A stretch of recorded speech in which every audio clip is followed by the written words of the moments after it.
Hi friends, இந்த வீடியோவில் நம்ம எதை பற்றி பார்க்க போகிறோம்னா டிஎன்பிஎஸ்சி வெப்சைட்டில் பார்த்தீங்கன்னா புதுசாக ஒரு ஆப்ஷன் கொண்டு வந்திருக்காங்க. அதை ஃபஸ்ட்டு பார்க்கலாம். ரெண்டாவதாக இந்த குரூப் 4 எக்ஸாமுக்கான ஆன்சர் கீ நேற்றைய தினம் வெளியிட்டிருந்தாங்க. அதை எப்படி டவுன்லோட் பண்ணி பார்க்கறது. சப்போஸ் அந்த ஆன்சர் கீழே நீங்கள் ஏதாவது சேலஞ்ச் பண்ணுறீங்க, உதாரணத்துக்கு அவங்க கொடுத்த அந்த ஆன்சர் கீழே எதுனா ஒரு கேள்விக்கு அவங்க கொடுத்த ஆன்சர் வந்து தப்பாக இருக்குது அப்படிங்கிற பட்சத்தில் நீங்கள் வந்து கீ சேலஞ்ச் பண்ணலாம். அதை எப்படி ஆன்லைன் மூலமாக பண்ணுறது, அப்ளை பண்ணுறது அப்படிங்கிற எல்லா இன்ஃபர்மேஷனும் இந்த வீடியோவில் நம்ம பார்க்க போகிறோம். ஸோ ஃபஸ்ட்டு டிஎன்பிஎஸ்சி வெப்சைட் வந்து ஓப்பன் பண்ணிக்கோங்க. இந்த வெப்சைட் ஓப்பன் ஆனதுக்கப்புறமா இந்த ஹோம் பேஜில் வந்து பார்த்தீங்கன்னா மேலே ஒரு இன்டிமேஷன் ஓடிட்டு இருக்கு பாருங்க. For all examination related information for the year 2025 visit exam dashboard அப்படின்னு கொடுத்துருக்காங்க. ஸோ ஜஸ்ட் இந்த லிங்க்கை நீங்கள் கிளிக் பண்ணீங்க அப்படின்னா அடுத்தபடியாக உங்களுக்கு இந்த மாதிரி ஒரு பேஜ் ஓப்பன் ஆகுது. 2025 எந்தெந்த நோட்டிஃபிகேஷன்லாம் வெளியிட்டிருந்தாங்க, எந்தெந்த எக்ஸாம்லாம் அது வரைக்கும் நடந்திருக்கு அப்படிங்கிறதுக்கான இன்ஃபர்மேஷன்ஸ் வரும்.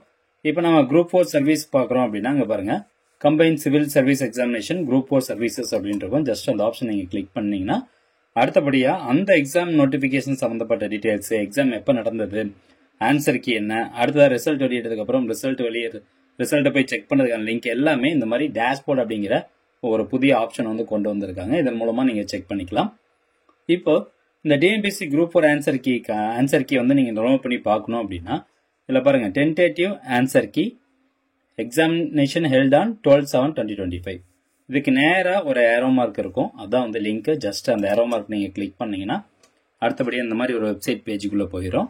ஸோ இந்த பேஜில் கொடுத்துருக்காங்க பாருங்கள், சப்ஜெக்ட்ஸ் அப்படின்னு போட்டு இது கீழே general English with general studies subject code 004.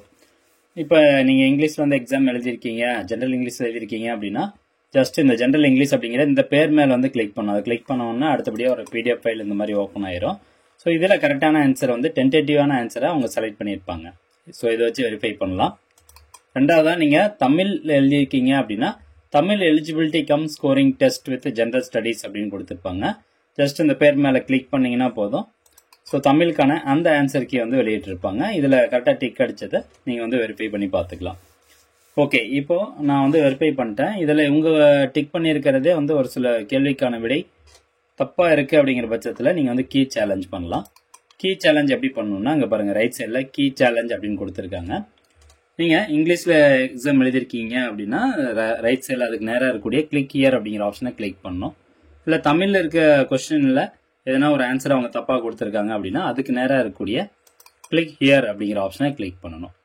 அது கொடுத்தோன்னே ஃபஸ்ட்டு உங்களுடைய ரெஜிஸ்ட்ரேஷன் நம்பர் வந்து கேட்கும். ரெஜிஸ்ட்ரேஷன் நம்பர் கரெக்டாக பார்த்து டைப் பண்ணிக்கோங்க. நான் டைப் பண்ணிக்கிறேன்.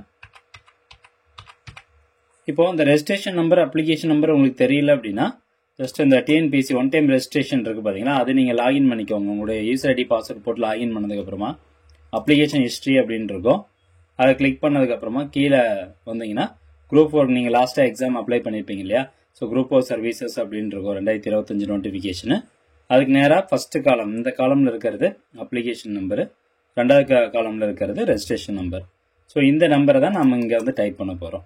So register number first type பண்ணிவிட்டு அடுத்தபடியாக அப்ளிகேஷன் நம்பர் 257 சீரீஸில் ஆரம்பிக்கும், அதையும் கரெக்டாக டைப் பண்ணிக்கோங்க.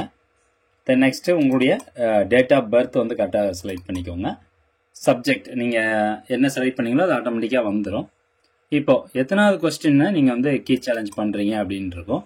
ஸோ இதில் பார்த்தீங்கன்னா கொஸ்டின் நம்பர்ஸ் கொடுத்துருப்பாங்க. இந்த கொஸ்டின் நம்பர் நீங்கள் எக்ஸாம் எழுதிட்டு வரும்போது ஒரு கொஸ்டின் புக்லெட் கொடுத்துருப்பாங்க இல்லையா, ஸோ அதில் இருக்கக்கூடிய நம்பரை போடக்கூடாது. இவங்க டவுன்லோட் பண்ணுறதுக்கான ஆப்ஷன், அதாவது ஆன்சர் கீ சேலஞ்சுக்கான ஒரு பிடிஎஃப் ஃபைல் கொடுத்துருப்பாங்க, அதை நீங்கள் டவுன்லோட் பண்ணியிருப்பீங்க. ஸோ இதில் இன்கேஸ் வந்து ஒரு 10வது கேள்வி தப்பாக இருக்குது, இவங்க வந்து தப்பாக மார்க் பண்ணியிருக்காங்க அப்படின்னா, ஃபார் எக்ஸாம்பிள் இந்த ஒரு கேள்விக்கான விடை வந்து தப்பாக மார்க் பண்ணியிருக்காங்க அப்படின்னு வச்சுக்கலாம். இந்த கொஸ்டின் புக்லெட்டில் இருக்கக்கூடிய கொஸ்டின் நம்பர் தான் நீங்கள் போடணும். இப்போ உதாரணத்துக்கு நான் வந்து 10வது கொஸ்டின் செலக்ட் பண்ணுறேன். அடுத்தபடியாக சப்மிட் அப்படிங்கிற ஆப்ஷனை கிளிக் பண்ணணும். அதை கிளிக் பண்ணதும் நெக்ஸ்ட் இந்த மாதிரி ஒரு பேஜுக்குள்ளே போயிடும். நீங்கள் செலக்ட் பண்ண அந்த கேள்வி வந்து இதில் டிஸ்பிளே பண்ணுவாங்க. அவங்க என்ன டென்டேட்டிவ் ஆன்சர் கீ செலக்ட் பண்ணியிருக்காங்க, டிக் பண்ணியிருக்காங்க அப்படிங்கிறது இதில் கொடுத்துருப்பாங்க. இப்போ இதில் do you want challenge the answer for the above question? So இந்த ஆன்சர் தப்பாக இருக்குன்னு நீங்கள் சேலஞ்ச் பண்ணுறீங்களா அப்படின்னு கேட்குறாங்க. இதுக்கு நீங்கள் எஸ் அப்படிங்கிறத செலக்ட் பண்ணுங்கள். அடுத்தபடியாக கீழே வந்து பார்த்தீங்கன்னா செலக்ட் யுவர் ஆன்சர். இப்போ உதாரணத்துக்கு நான் வந்து பி தான் கரெக்டு அப்படின்னு சொல்கிறேன். ஸோ நம்ம நினைக்கிறத சொல்ல முடியாது, அதுக்கான எவிடன்ஸ் எல்லாமே நம்ம கொடுக்கணும். உதாரணத்துக்கு நான் பிஏ வந்து செலக்ட் பண்ணுறேன். பாருங்க, இந்த கேள்விக்கான விடை வந்து கூட்டம் பொண்ணு தான் கரெக்டு. பட் நான் எக்ஸாம்பிளுக்கு உங்களுக்கு சொல்லிட்டு இருக்கேன். அடுத்தபடியாக கீழே பார்த்தீங்கன்னா டைட்டில் ஆஃப் த புக் அப்படின்னு கேட்டிருப்பாங்க. ரிமார்க்ஸ் கொடுக்கறதுனா கொடுத்துக்கலாம். நீங்கள் எந்த புக்கில் இருந்து இந்த நீங்கள் சொல்கிற ஆன்சர் தான் கரெக்டுன்னு சொல்கிறீங்க, எந்த புக்கை நீங்கள் வெரிஃபை பண்ணீங்களோ அந்த புக்கினுடைய விவரம் வந்து இதில் கொடுக்கணும். Title of the book, in case வந்து தமிழ் புக் அப்படின்னா தமிழ் அப்படின்னு டைப் பண்ணுங்க.